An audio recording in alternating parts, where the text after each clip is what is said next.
Hello, नमस्कार। स्वागत करती हूँ आप सबों को बेबी हेम्ब्रम यूट्यूब चैनल पर। इस वीडियो में मैं आप लोगों को सिंधु घाटी सभ्यता के लोगों के आर्थिक जीवन में शिल्प एवं उद्योग धंधों का क्या महत्व था, इसके बारे में पढ़ाने वाली हूँ। शिल्प एवं उद्योग धंधे के बारे में अगर हम लोग कहें तो वहाँ के लोग कपड़ा उद्योग में भी रुचि रखते थे, साथ ही मृदभांड का निर्माण भी करते थे, सीप का आभूषण भी तैयार करते थे और मनका का भी आभूषण बनाते थे। यहाँ हम लोग क्रमशः इन सारे उद्योग धंधों के बारे में देखेंगे। तो आइए, शिल्प एवं उद्योग धंधे। शिल्प एवं उद्योग धंधे।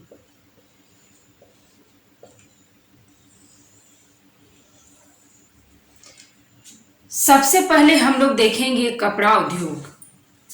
हड़प्पा सभ्यता के लोग कपड़ा उद्योग में भी रुचि रखते थे। कपड़ा उद्योग।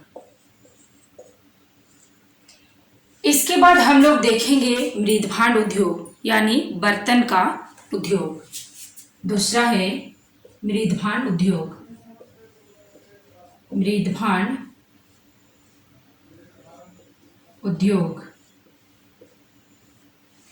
तीसरा हम लोग देखेंगे मनका उद्योग।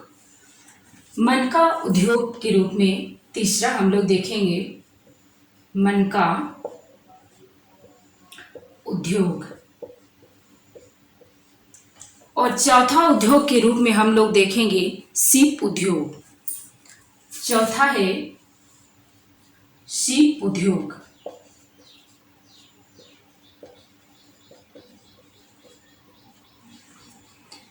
हड़प्पा सभ्यता के लोगों में ये चार उद्योग का विशेष योगदान रहा है।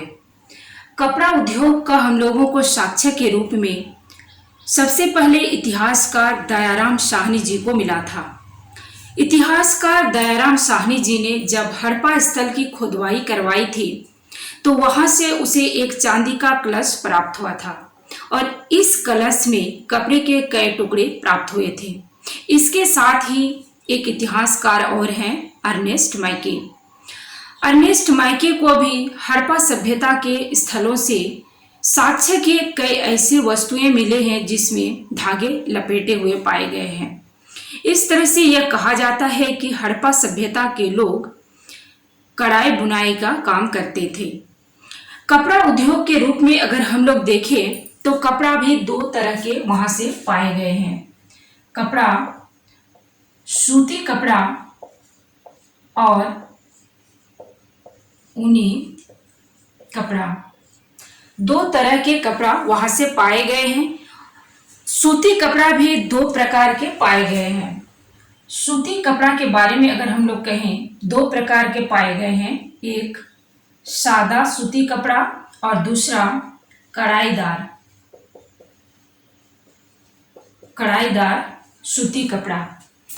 कढ़ाईदार सूती कपड़ा का जो हम लोग को साक्ष्य प्राप्त हुआ है वह मोहनजोदड़ो से प्राप्त एक पुरोहित का मूर्ति प्राप्त हुआ है और वह तीपत्या अलंकार से युक्त था। इस आधार पर कहा जाता है कि हड़प्पा सभ्यता के लोग कढ़ाईदार कपड़े का भी निर्माण करते थे। सेकंड में हम लोग देखेंगे मृदभांड। मृदभांड यानी बर्तन का कारखाना। बर्तन भी दो तरह के बनाए जाते थे, एक मिट्टी के बर्तन और दूसरा धातु के बर्तन। हड़प्पा सभ्यता के लोगों के बारे में अगर हम लोग कहें तो उन्हें सोना, चांदी, सीसा, कांसा और तांबे का, इन सभी धातुओं का ज्ञान था और उन धातुओं के द्वारा से उन लोग बर्तन का निर्माण करते थे। बर्तन में भी वे लोग लाल कलर का ज्यादा प्रयोग करते थे और उसमें लाल के साथ साथ पुष्प आकार का, काले रंग का ज्यामिति आकृति का भी प्रयोग करते थे। इस तरह से मृदभांड के रूप में अगर हम लोग कहें तो मृदभांड के रूप में वो लोग जो भी बर्तन बनाते थे वो हाथ से भी बनाए जाते थे और चक्की निर्मित भी होता था।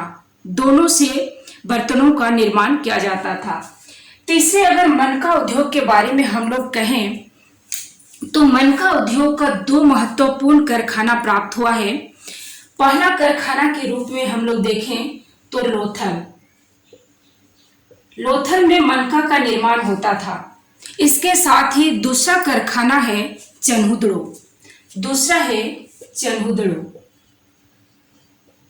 चन्हुदड़ो में भी मनका का निर्माण कार्य होता था। ये दो महत्वपूर्ण कारखाने थे मनका बनाने का। तीसरा अगर हम लोग देखें तो शिप उद्योग का भी दो महत्वपूर्ण कारखाना प्राप्त हुआ है। पहला कारखाना के रूप में अगर हम लोग देखें तो पहला है लोथल और दूसरा कारखाना है बालाकोट। ये दो कारखाने हैं जहां से शिप उद्योग का प्रमाण प्राप्त होता है। दोनों समुद्र के किनारे हैं, बालाकोट और लोथल। यहां से शिप उद्योग के प्रमाण प्राप्त होते हैं। इस तरह से हम लोगों ने इस वीडियो में हड़प्पा सभ्यता के लोगों के आर्थिक जीवन में शिल्प एवं उद्योग धंधे का क्या महत्व था, इसके बारे में हम लोग डिस्कशन कर लिए। दोस्त, अगर आप लोगों को ये वीडियो अच्छा लगा हो तो प्लीज़ लाइक कीजिएगा और शेयर कीजिएगा। और इसी तरह से मेरे और भी वीडियो चाहिए तो बेबी हेम्ब्रम यूट्यूब चैनल आप लोग सब्सक्राइब कीजिएगा। Thank you very much.